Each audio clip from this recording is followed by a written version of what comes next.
Welcome to another Zoom In on the Forum session. Zoom In on the Forum is a weekly online program offered by Forum for Dialogue, the largest and oldest Polish nonprofit fostering Polish-Jewish dialogue. Our mission is based on 4 pillars: education, activism, expertise, and connection. We educate young Poles about the Jewish history of their towns. We support and inspire activists committed to preserving memory of the local Jewish communities, and we facilitate connections between contemporary Poland and the international Jewish community. This Zoom session is part of this endeavor. We are grateful for your engagement and feedback shared during and after each session, as we are always improving and growing our programs. As a non-governmental organization, we rely primarily on the financial support of individuals who make donations in support of our work. Your gifts allow us to continue our current programs and develop new ones in response to the rapidly changing global situation.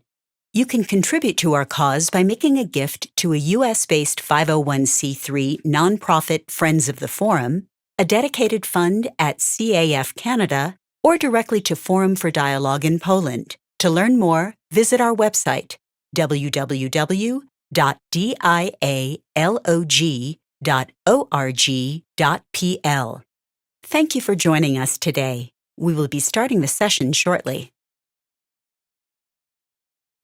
And yes, this is the moment when we start the session. This is Zoom In on the Forum. My name is Hanna Gospodarczyk, and this is my great pleasure to welcome you and to see you all joining our call today. I will be moderating the session with Maria Weronika Kmoch, whom I will introduce just in a moment. Let me express my deepest enthusiasm for you joining our call today.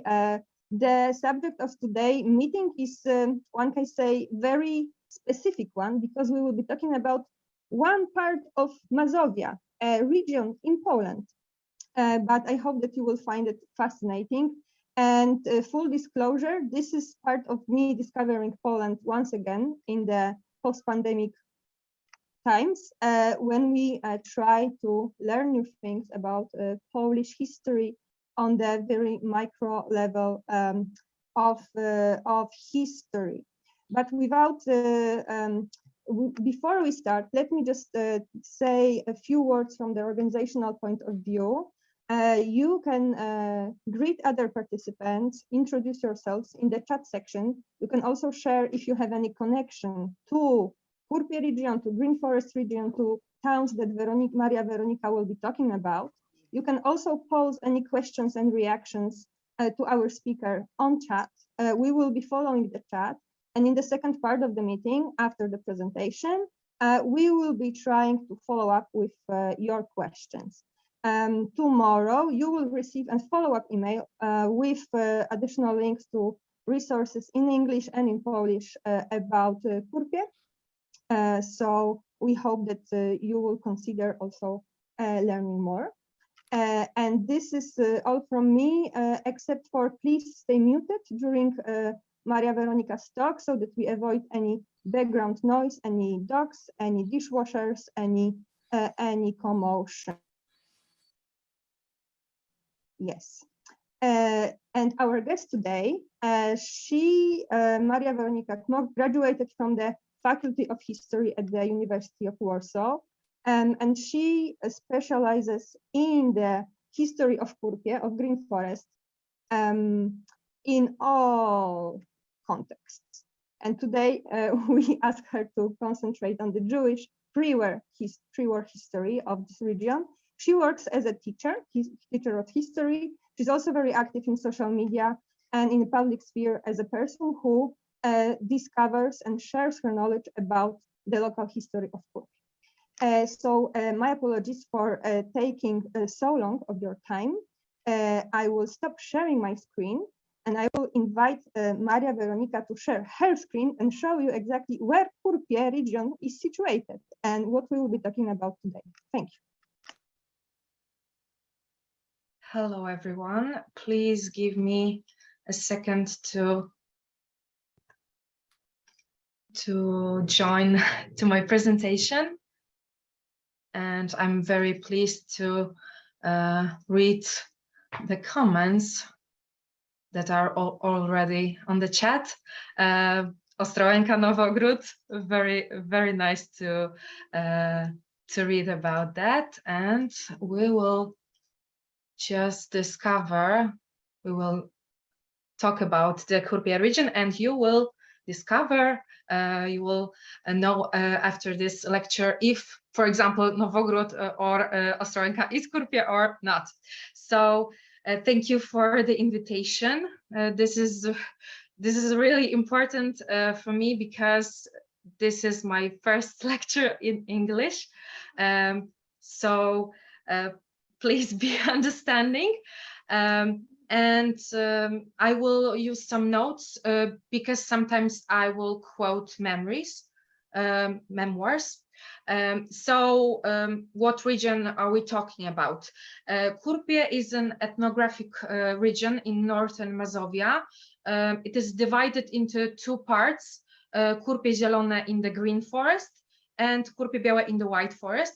And the difference between Kurpie Zielone in the north part of the region and Kurpie Białe in the south part of the region is that Kurpie Zielone settled earlier in the green forest in the 17th century.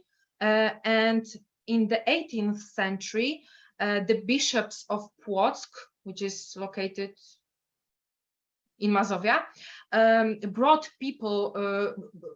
Kurpie people from the green forest to the white forest, and this forest was the bishop's property, and they needed a specific help in ordering forests which were damaged by wars and settling abandoned villages due, for example, to an epidemic.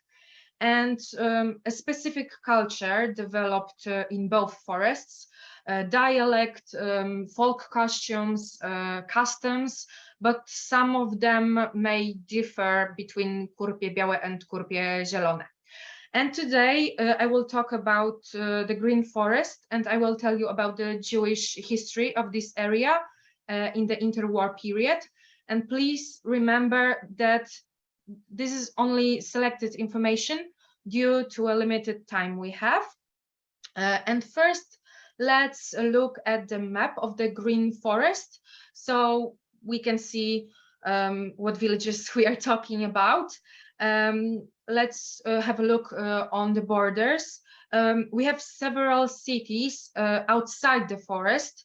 They are quite important, for example, for trade, but they are not Kurpie towns, like Chorzele on the east, Przasnysz, which is not on the map, but it's lower here on the west, sorry.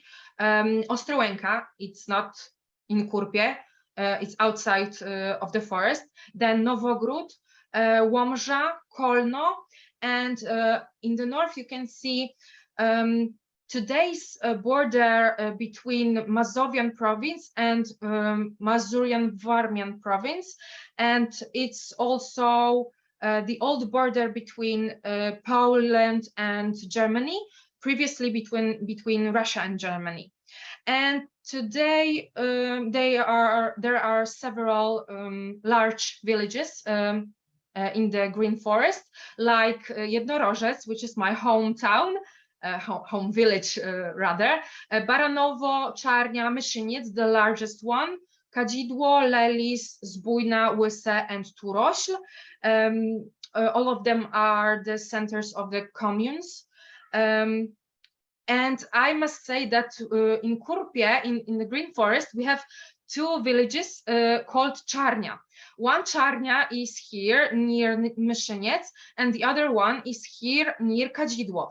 And the latter one was called, for example, in the interwar period, Jewish Czarnia, because so many Jewish people lived there. And in Czarnia near Myszyniec, there were no Jews.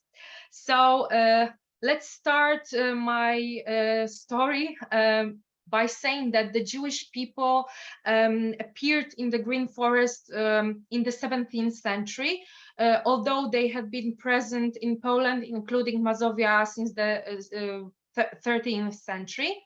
And when it comes to the places where Jewish lived, their houses and properties were concentrated in a specific part of the village, very often in the village center.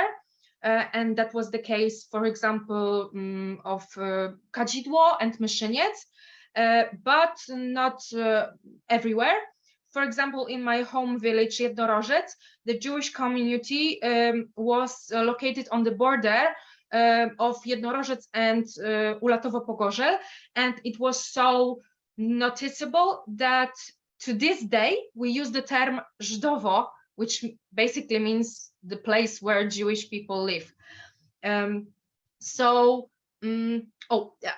would like to also point that we have some interesting photos, and this one illustrates the fact that Jewish people and Kurpie people, which are basically Polish people, were living near one to another, and there's Mławer-Gerber family, probably in Myszyniec, and a woman wearing traditional Kurpie folk costume sitting on a bench. So let's move on. How big were the Jewish communities in the Kurpie region? Here is data from 1906, but only from Kadzidło and Myszyniec. But we have some information about the Jewish communities from the first census from 1921. And here are the numbers.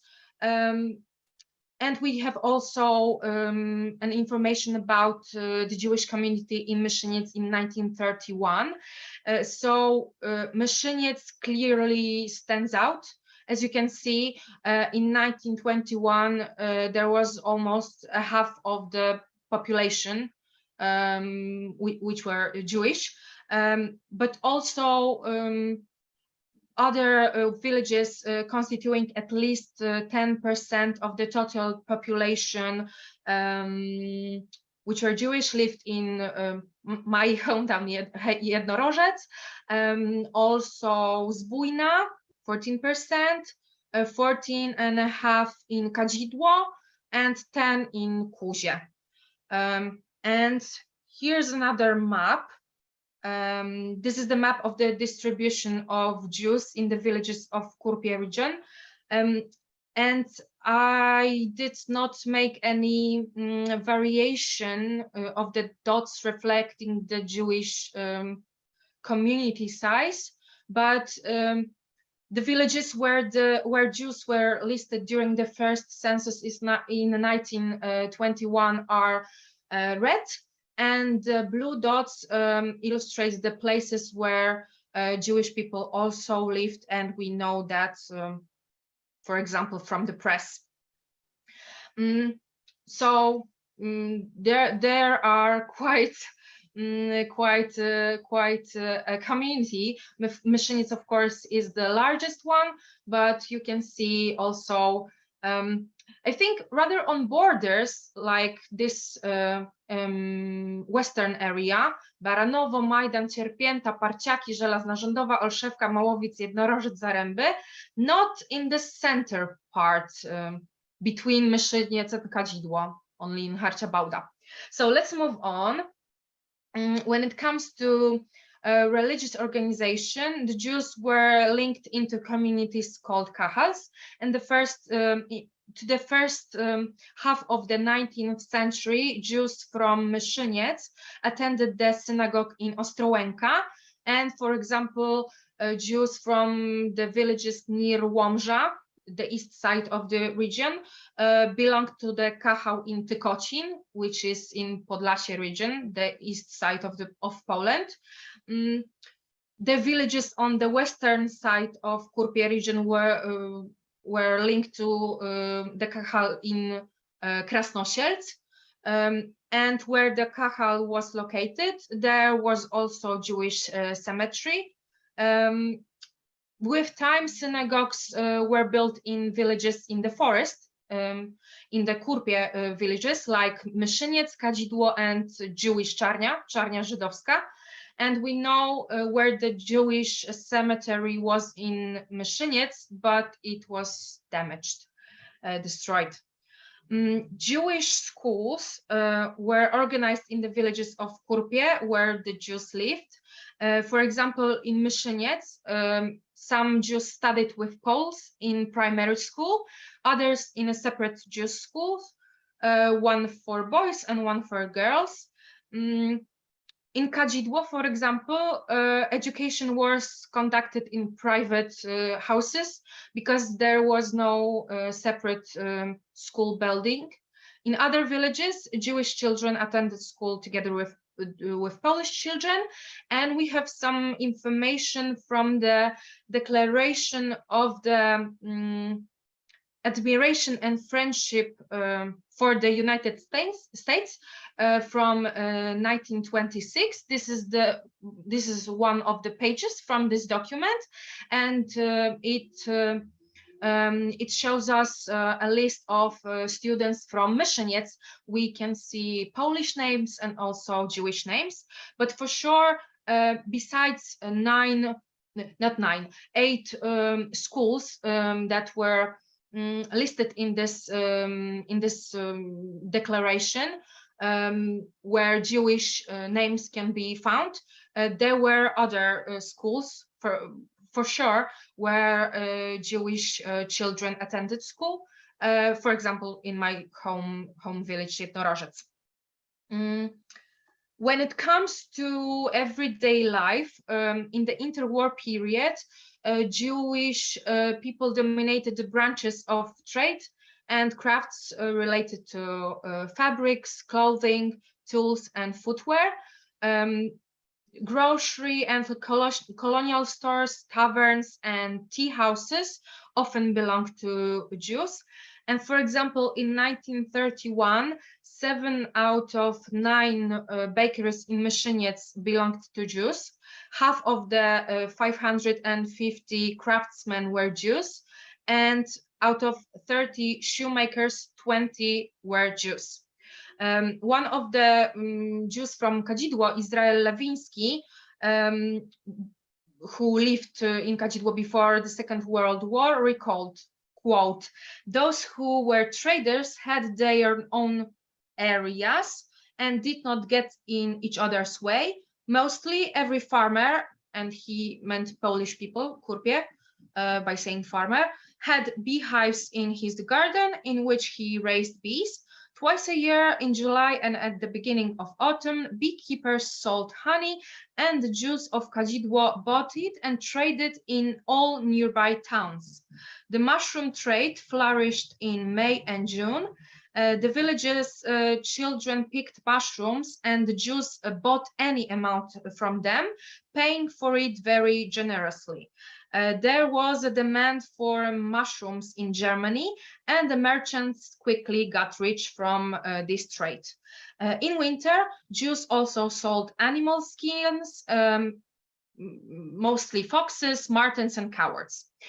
In larger villages, markets were held every week and large markets every month.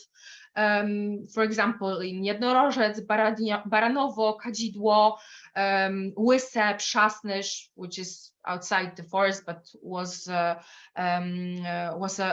a big market. Ostrołęka also. Jews also dealt with brokerage, purchase of prefabricated products, and sale of industrial products, fabrics, household goods. We have also memoirs that say that for hens, eggs, cheese, or milk in bottles, Jewish peddlers exchanged ribbons, safety pins, pocket knives, combs. Jews were also peripatetic carpenters, and some of the Jewish families, but not so many, apart from traditional trade and crafts, were farming. I found Jewish shops and businesses in many villages, according to the press, from the interwar period. A very long list of them is available on my blog, and you will receive the link to to the article in the email tomorrow. Sorry. I must also say that before the Second World War, Kurpie was a border area, and many Jews dealt with trade on both sides of the border, Polish and German, and they were also smuggling. They were smuggling grain, spirit, lace, clothes from France, and also precious stones from the Czech Republic. Few Jews were engaged in the illegal transport of people across the border. We have we've also have information about the Jews who were carriers across the rivers, like Narew River. They were the owners of the bus companies, providing communication, for example, with Ostrołęka or with Warsaw. And we know that Jews own factories and enterprises such as an oil factory and a mill in Myszyniec, and for example, a sawmill in Jednorożec or in Harcia Bałda.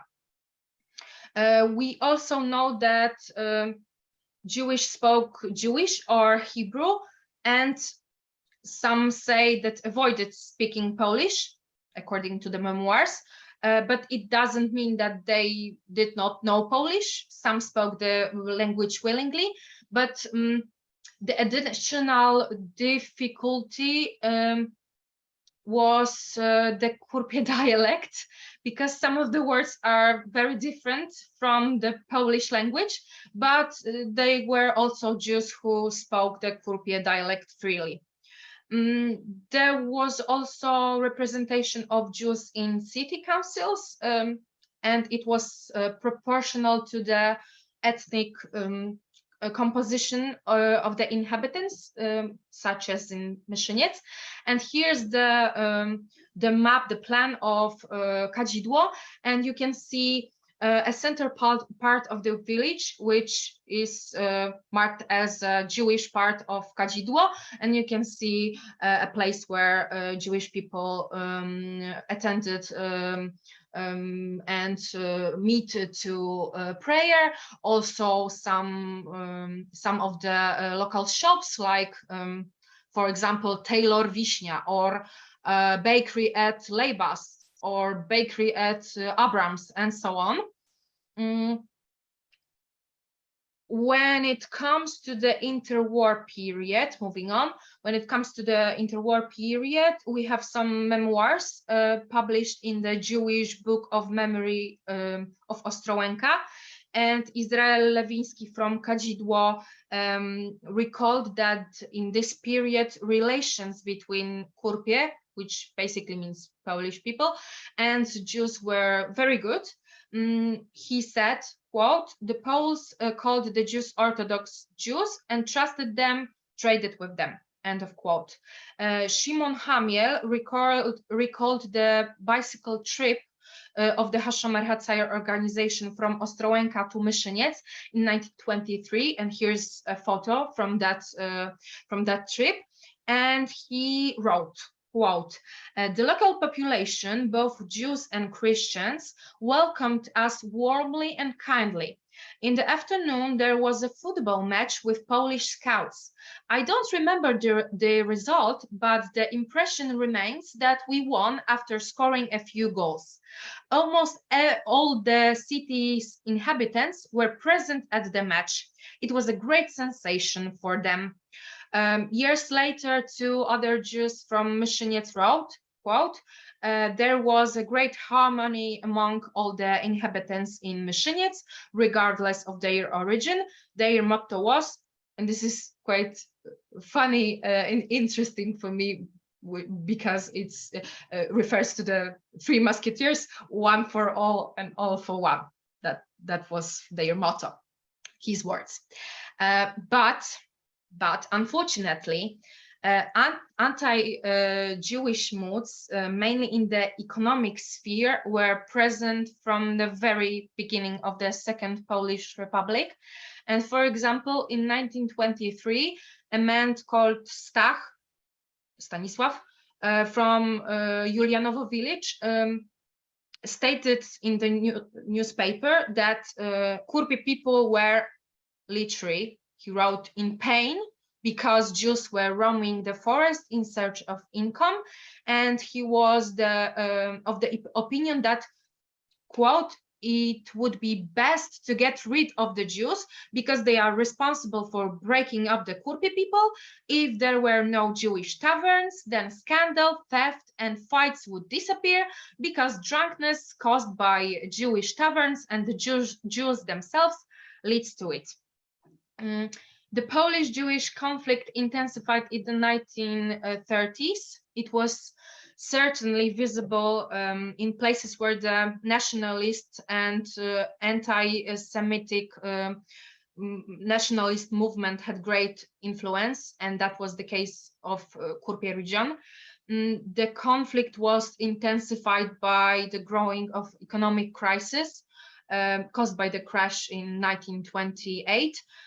Years later, one of the Jews from Ostrołęka recalled that before the Second World War, the activities of National Democracy Party had intensified, and it had become more frequent to boycott Jewish shops and craftsmen, to picket their shops and stalls. In the press, there were also calls for shopping in Christian shops only, like this one. Here are some press reports from the interwar period. And the first one, krawca chrześcijanina zaprasza do siebie na stałe mieszkanie wieś Bandysie, which means they were looking for a Christian tailor in the village of Bandysie. The second was that they were looking for a Polish doctor in Kadzidło. And below is the calling for some kind of correction in the press. A woman from Myszyniec asks the newspaper to say in the following number that her niece is not Jewish. But the most serious incidents took place in 1938 in Myszyniec and especially in Kadzidło, which is located in the center part of Kurpie region. They were the result of the activities of the Polish National Party, unfortunately supported by the Catholic clergy, and it was across all country, not only in Kurpie region. In 1938, there were fights, the destruction of Jewish stalls, the breaking of windows in shops. Several people were arrested and accused of these incidents in Kadzidło. One of the initiators, and we know that from the archives in Białystok, was a local priest who, quote, called young people to picket Jewish shops and persecute Poles who bought from Jews.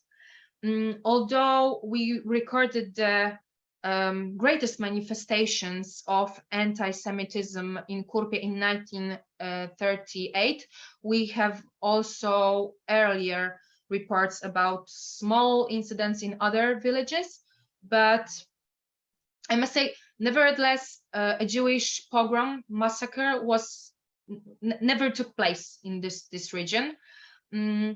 And on this slide, we have a press report and a section of a memoir by Izrael Lewiński from Kadzidło, and both texts are about anti-Semitism in 1938 in Kadzidło.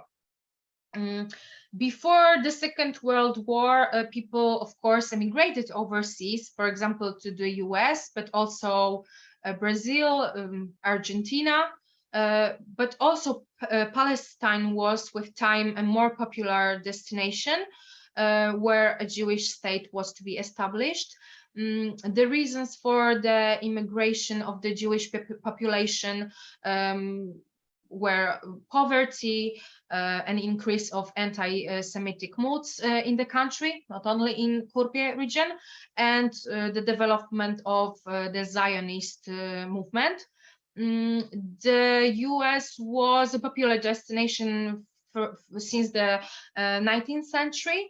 And I must say that I am yet to explore the subject of emigration, both of Kurpie people and Jewish people from this region. So I'm not able to say much about it, but we know that before the First World War, during it, and in the interwar period, many families emigrated from Kurpie to the US, for example, including Jewish families. And here we have some documents. This one is a passport with a visa to Palestine from one of the inhabitants of Myszyniec. And here's a document from another man from Myszyniec, which includes information about his emigration to Argentina. When it comes to the topic of emigration, I must say that I have a copy of some kind of memoir, I guess, by a Jewish, by a Jew from Kurpie region. And it's a kind of novel, I would say, consisting of 20 chapters. The author came from a Jewish family who had lived in Przasnysz since the 18th century. But when he got married, he moved to Myszyniec. The story is about the second half of the 19th century, so it's a bit earlier than this one we are talking about here today, but it's really interesting text about the life of Jewish people in Mazovia generally, and then about the emigration to the USA. I do not know if Józef Młynarz is his real name, or maybe something he made up, fictional name, but the author was born in 1865, and I must say that there's a plan to publish these this memoir. I don't know if anyone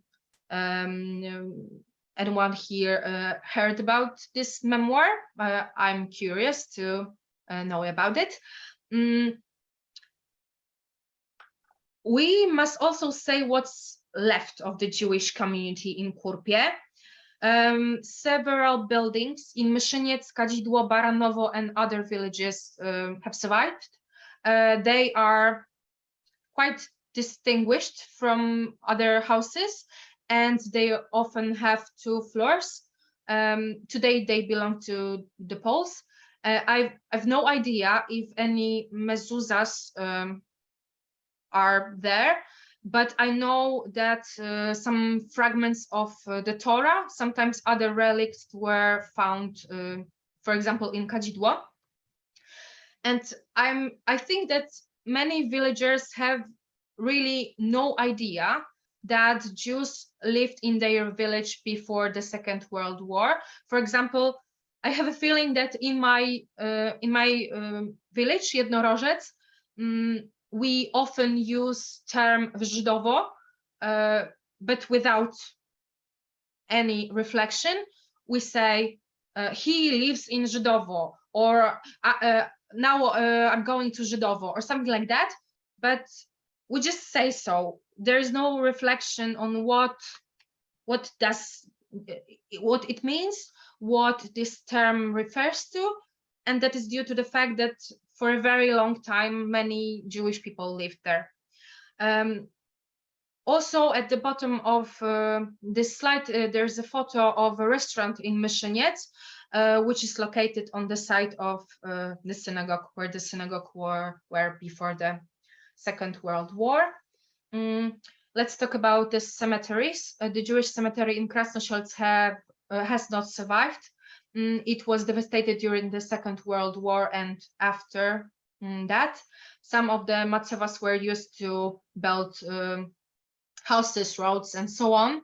And in the years of the Polish People's Republic, there was a pine forest planted here, and then a base of the cooperative agriculture circle, something like that.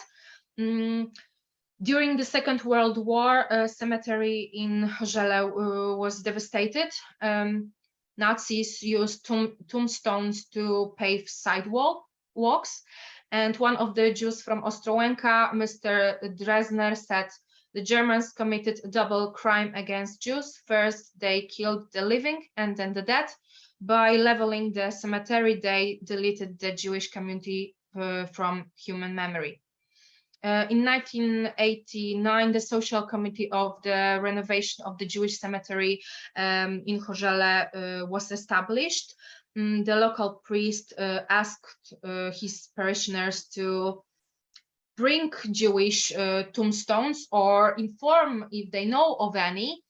Clearing works were carried out, and in 1991 there was an unveiling of a monument in the cemetery.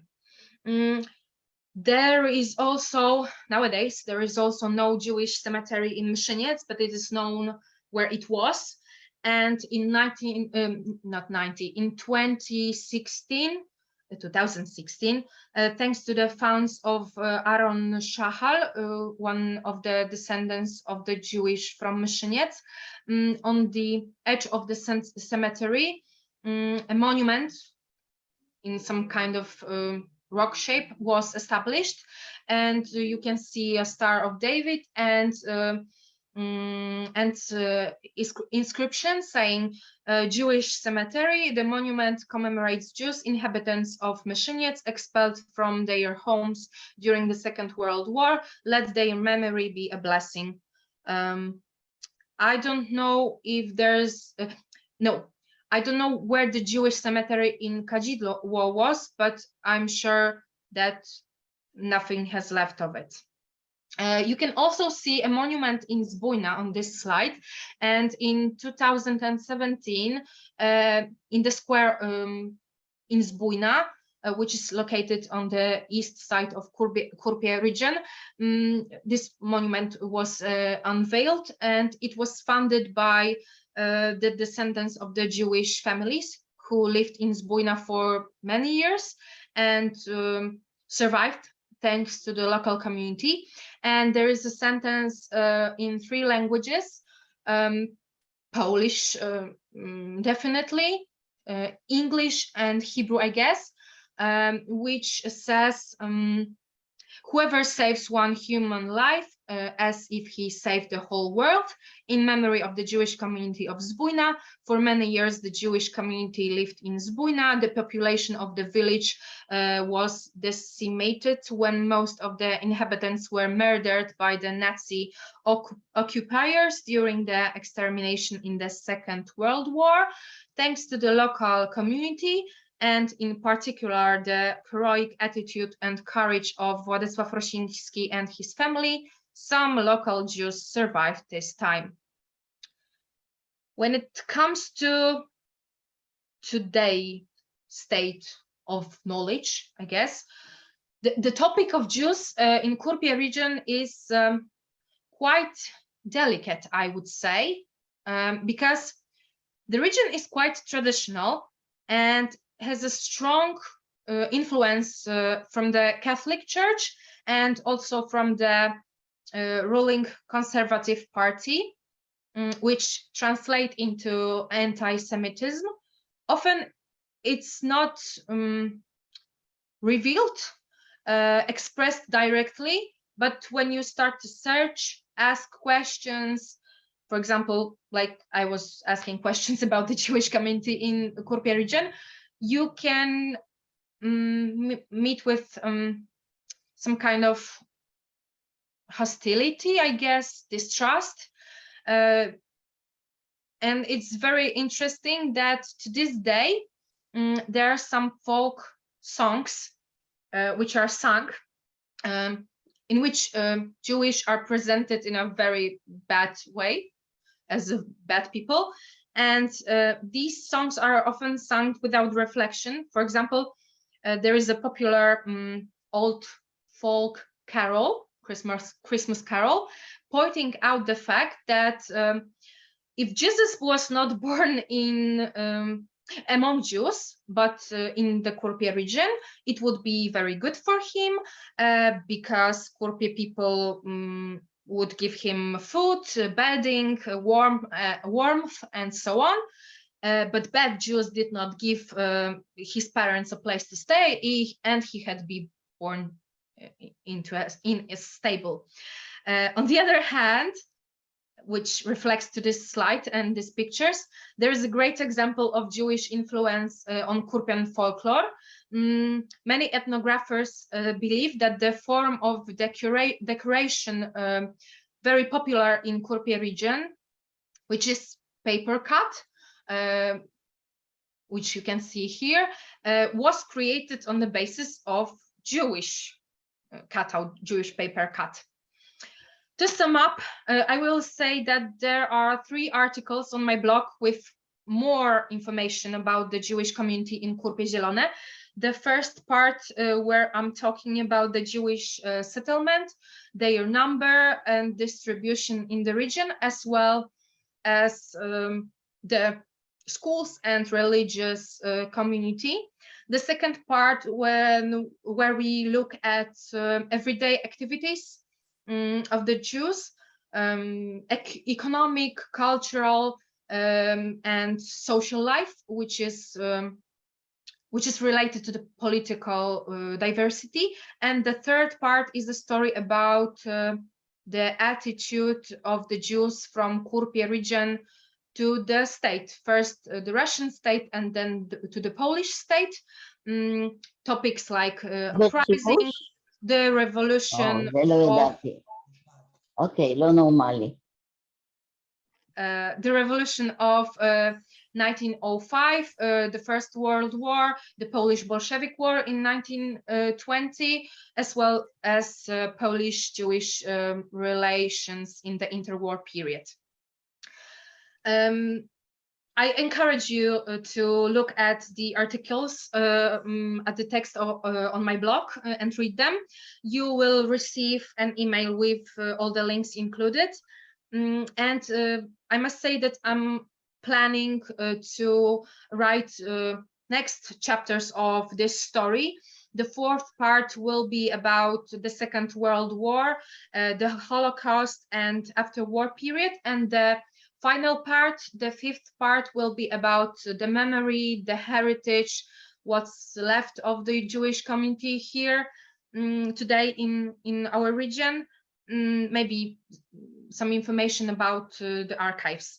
So thank you so much for listening. I hope that was interesting for you. And I will try to answer the questions if they are any. But if I get some kind of stuck, I will switch to Polish or ask for translation. I hope it's okay. Thank you. Thank you so much. Yes, this is something I didn't mention. We established with Maria Weronika that we will not tackle the Second World War and the Holocaust, the Shoah, during this talk, as it is a subject worth more research from her part, and we preferred to only concentrate on the pre-war period and a little bit about what's going on right now. And I very much appreciate your honesty as about the anti-Semitism, that it's rooted so deeply in the folk culture that you can hear the Christmas carols, belittling and presenting Jewish community in a negative way. And I think this is a great value of people as yourself, as historians who work on a very, very local level of history, very regional level. As you can see, this is not a great area. I don't know how many square miles it would be, but you can travel through Green Forest Kurpie in one day and visit all of those places.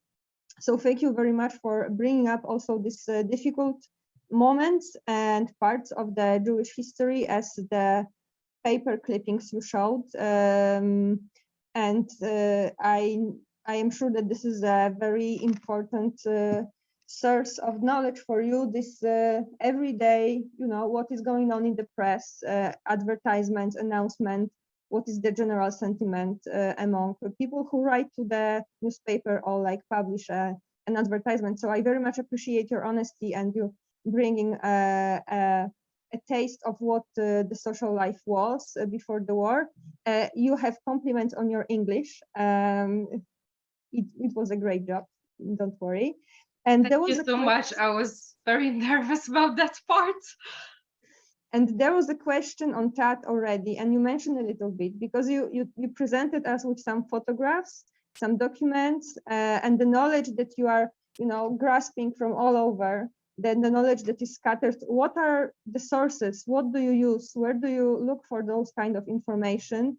Because there is somebody on chat that had a family member from Ostrołęka or the neighborhood, and there are some family members who died in 1917. So where is, you know, where is the source that you can trace trace any kinds of registries, histories? What are you using in your research?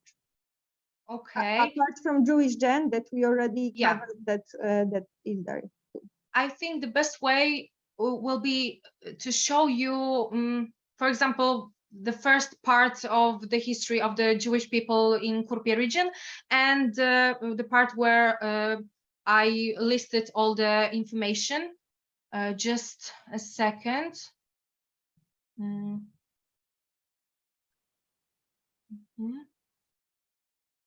Not my presentation.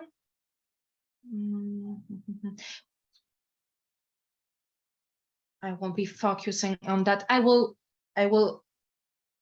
check it on. I will check it myself without presenting. For example, the first part about settlement, where the Jew people were located. The sources are memoirs from the local archives and museums, such as not Myszyniec, Przasnysz, Ostrołęka. There is also a book of the memory of the Jewish people from Ostrołęka, and there are a few memoirs of Kadzidło and Myszyniec communities, Jewish communities. This book is available online as Yiskor book of the Jewish community of Ostrołęka, but it's also available in Polish.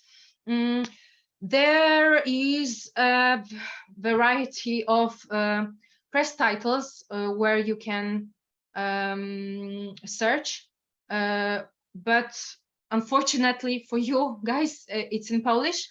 But when it comes to the interwar period, the press, I think, is the best source, because you can learn about the social relations, shops, everyday life, some kind of conflicts, and so on.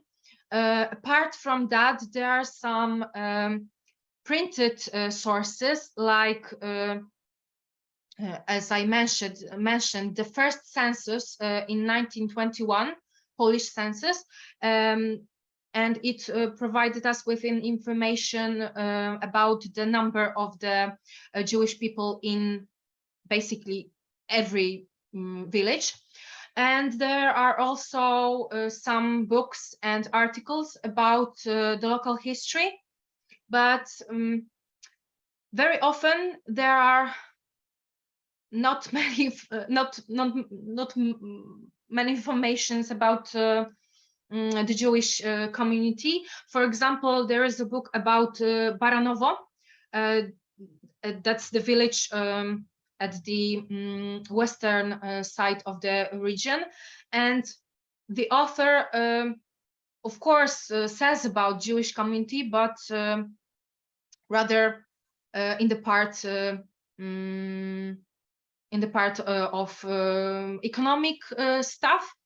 not in other parts, and it's quite limited, this information.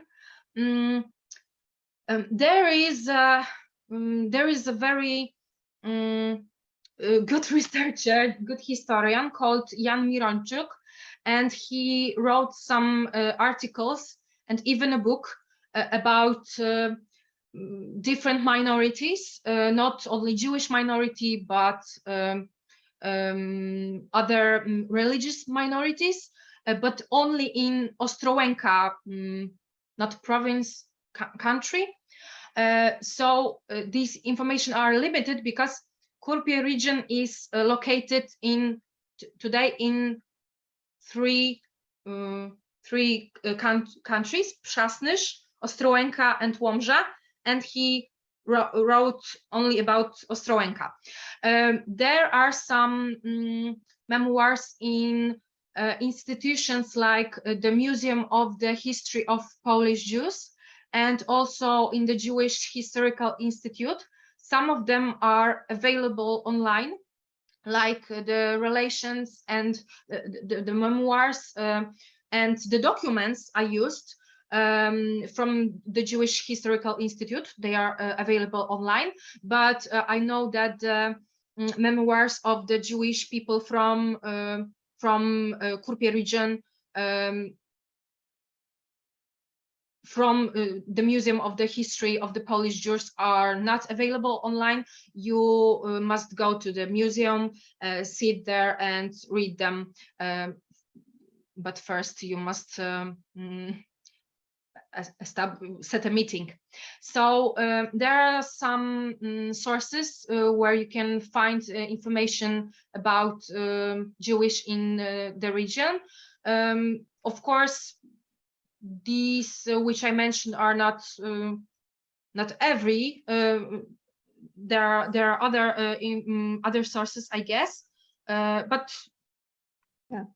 And not to advertise too much, but we also established that if any of you has any connection to those towns, to the region, we will be happy to put you in contact with Maria Weronika, because she can guide you, and maybe you can exchange some information and stories, because this is also what those meetings are for, to broaden our understanding and subject of what is going on. Yes, I don't see any questions on that, so I will proceed with asking my questions. Unless there is somebody who would like to type in question in the chat section, so I can pose it. Maybe Harriet, you can also write us an email, and we will be able to help you more when it comes to the archival work. I wanted to draw attention to one source also that you mentioned and you showed us. This is the 1926 declaration that a lot of researchers use. But I don't know if it's very well known in the US that we have 5 million people signing a letter of gratitude to the US, thanking the US for the support in establishing Polish independence. And this is a great source to see who went to which school. And you can see lists of students of every school establishment in Poland, with the original signatures, showing that those kids from Kadzidło signed the letter of gratitude to the US.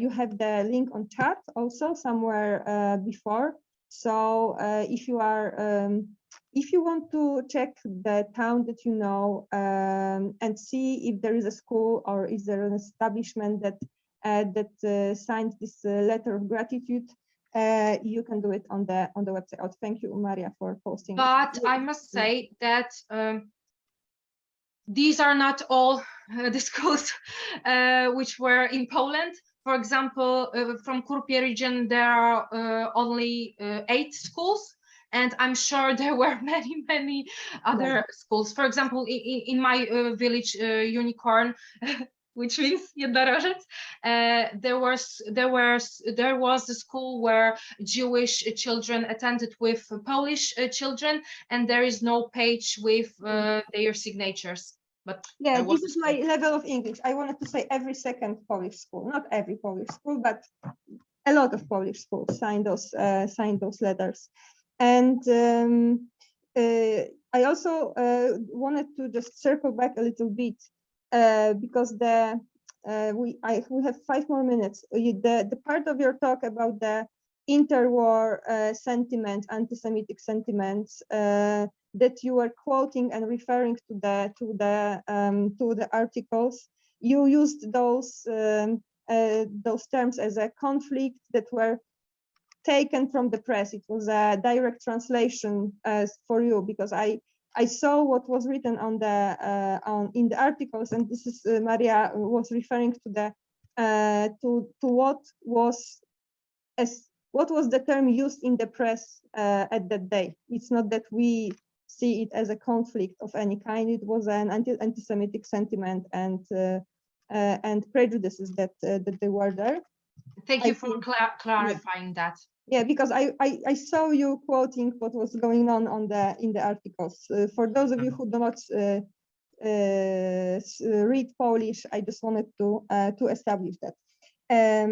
Yes. And there is also, I had a question about emigration from Kurpie. You mentioned the United States, you mentioned Argentina. Yes, Palestine, Brazil and Palestine. Brazil, yeah. And is there any personality that has roots in Kurpie, and you can brag about somebody who's from Kurpie? Yeah. Maybe not brag about. I told you that I will have some names, but I checked and there were from Przasnysz, which is outside of the Kurpie region, Przasnysz, Maków Mazowiecki, but we have a list of the people who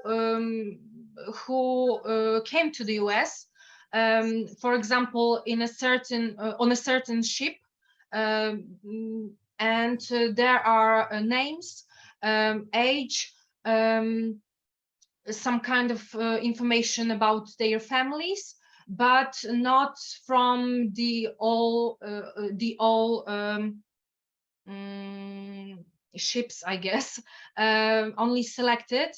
I'm planning on working on that topic, both about Kurpie, Polish people, and Jewish people from Kurpie region, and to write about immigration, especially to the US. So you can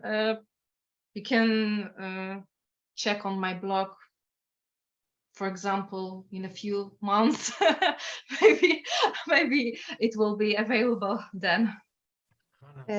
Thank you so much. I know that we are just very close to our usual end of the meeting. I can see now that Shalmi's hand was waving and you are unmuted, so I will give you the floor in just a moment, Shalmi, if you allow me. But for those of you who have to go, I just wanted to reiterate that it is great to see so many people join Zoom on a very specific subject of a very small part of Northern Mazovia and few towns there, with a very special regionalist, Maria Weronika Kmoch, a historian who is including the Jewish history and the history of Jewish communities of Jednorożec, of Myszyniec, of Łyse and Chorzele in her everyday research. And we very much appreciate that as a historian, but not as a historian specializing in Jewish history, you are doing regional micro level history, including everybody that lived in Kurpie. So thank you so much for that. And I hope that you will also give a round of applause in your mind to Maria Weronika. And Maria, if you don't mind, I will allow Shalmi from Israel to talk. I don't know if you are here. I can't really see you, Shalmi. Oh, I can see you. Yeah. Okay, a very simple question. Kurpie is on the borderline between Hasidism and Litvak. Ah. Do we see any of this struggle in this area? Womże was Litvak. How about this area that is so close? I didn't find any specific information about this this part of the Jewish history. I know the term Litvak, Hasids, of course. I know of some emigration of the Litvak Jews to the Russia, for example, during the First World War, but nothing besides that. Sorry. It was probably both, because some of the pictures showed Hasidim. Yeah. So this is my question. This was probably an area of both influences and Yeah, you mean that there were Orthodox Jews and also not Orthodox live living here? No? Both are very Orthodox. Okay, okay. But within the Orthodox, you have this Hasidism, Yeah. which came basically from the south. Mm-hmm. Although there were the Chabadniks in Lithuania. Mm-hmm. But also a very strong rabbinical tradition there that struggle against Hasidism. Okay. Yeah, I think that maybe because of the sources that Maria has access to, those kind of, differences in Jewish tradition and religion is not covered, because she mainly uses Polish official data and Polish newspapers. And to know, the Litvak Hasidim collusion or like influences and movements, you would have to refer to other sources. And in the memoirs that you were quoting, Maria, those are also the memoirs from after the war. So it's a little bit perspective. This is my take on that. Yeah. I will give the floor. Yeah. But I must say I will try to find other memoirs, other relations, for example, on that topic. So thank you so much for pointing that out.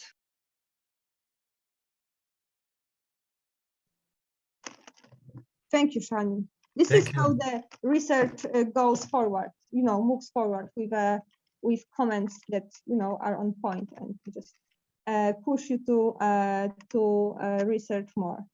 I can't see any more hands waving. If you have any hand that is being waved, please let me know, because it's starting to get dark in Warsaw. Yes. No, I cannot.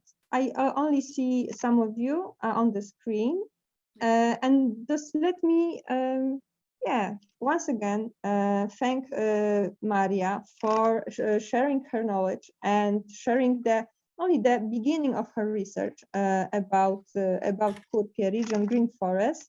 You will be receiving tomorrow a follow-up email with more information, more links, if you are interested in the subject. And as for the Zoom in on the forum session, we will see each other in 2 weeks. This is all from me. Maria, the last word may be yours.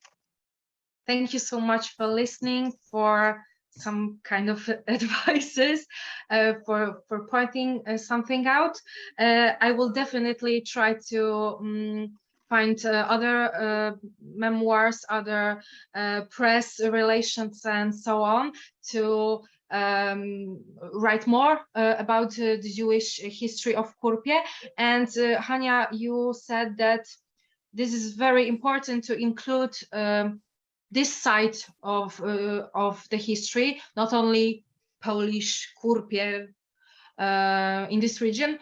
And I believe so, because that is the history of my region, not only Polish people, Kurpie, but also people who were Jewish, who were Russians also, Orthodox Catholics, and so on. I can't concentrate only on Polish and Kurpie people because it is limiting. It's kind of limiting, and it's not the whole picture. So thank you so much for listening for this meeting. Well, that was something really important to me. So thank you so much. Thank you. Thank you. Thank you. Thank you. Thank you so much. And have a nice rest of the day or rest of the evening. We hope to stay in touch with you. See you in 2 weeks. Thank you so much. It's 8:06 p.m. in Warsaw, and we are ending this Zoom in on the forum session. It was a pleasure, and thank you so much.